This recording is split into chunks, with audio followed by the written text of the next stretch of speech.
What do you do when your weight loss is slowing down? How do you stop that plateau and how do you keep on losing weight consistently? What is up, guys? It's Tyson Brown here, and today I'm going to share with you exactly what you need to do when weight loss starts slowing down, when you start to get that struggle. So, the first thing you want to focus on is making sure that you're still in the calorie deficit. What happens is when weight loss starts slowing down, it's mainly because we start becoming a little bit too lenient on our diet, right? We start letting foods creep back in, or alcohol starts to creep back in, and that can actually be inhibiting your fat loss again. So first thing you want to make sure is always checking, is your diet still on point? Are you still eating the right amount of food? Are you not letting things slip back into the diet? Because if they are, that's going to be the first thing you're going to have to jump back on and say, okay, good, I need to catch this again. Because I've had a lot of clients in the past say, look, it's just not happening anymore, I'm not sure what's going on. Then we go and recheck the food diary. We looked that he started adding in, a couple of more things, a couple more snacks here and there. He's been going out more on the weekends. He's been drinking a little bit more, and all those little things do add up over time. So you want to make sure that you've still got your diet in check and you're still eating the same amount of food every single week and you're still in that deficit.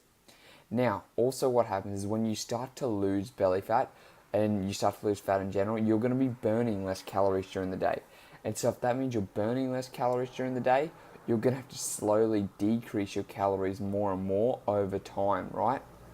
So let's say it's been 3 or 4 weeks and you're at a plateau, the weight's not moving, nothing's going on. Well, then it's time to reduce your amount of calories again or increase the amount of work you're doing. So if you're training in the gym 3 days a week already and you're doing, let's say 2 or 3 days of cardio, well, you're pretty capped out when it comes to doing like the amount of work you've got to do. So the next thing you're going to have to do is reduce your calories again by 10%, and that should be able to help you kickstart that fat loss again. So when you start to reduce your calories, you just have to reduce it for another couple of weeks, see how it goes, and just go from there.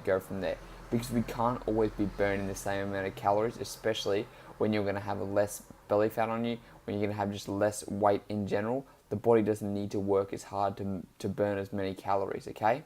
So number 2 is if you're still stuck after 2 or 3 weeks of eating the same food and things aren't happening, then you want to reduce your calories.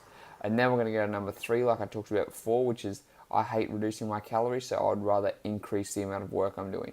So if you are training only like 3 or 4 days a week, then increase your training to 5 days a week. Do a big cardio session, right? The more cardio you can add in, the more calories you're going to burn at the end of the day. So for me at the moment, like even though I'm not trying to lose weight, when I would do 6 days a week. I would do Monday weights, Tuesday cardio, Wednesday weights, Thursday cardio, Friday weights, Saturday cardio, and then Sunday I would make sure I go for big walks. I would fast in the morning and just go for a walk, get my body moving, try and burn as many calories as you can.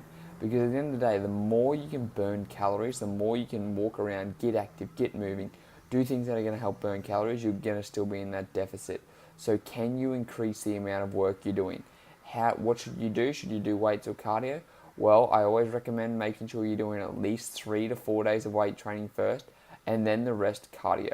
If your goal is primarily fat loss, remember, you want to make sure that you're doing 3 full body workout routines, trying to get your body strong, and the rest of the time should be spent doing things like high intensity interval training, doing things like low intensity steady state cardio, moving around as much as you can, walking everywhere you go. The more activity you do, the more you're going to be able to get in that calorie deficit.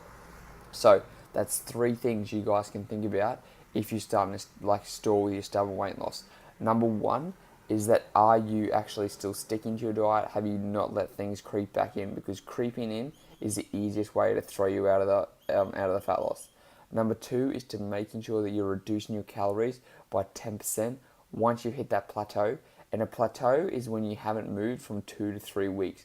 Just because you didn't lose weight 1 week does not mean you need to reduce your calories more. Number 3, you want to increase your workload. So you want to try and increase the amount of training you're doing. And a bonus tip is make sure you're getting enough sleep and you don't have a lot of stress. Now, I know saying don't have a lot of stress, like what are you supposed to do? When it comes to sleep, if you're not getting enough sleep, that can throw off your hormones, that can increase your stress levels, and that can also prevent you from losing fat.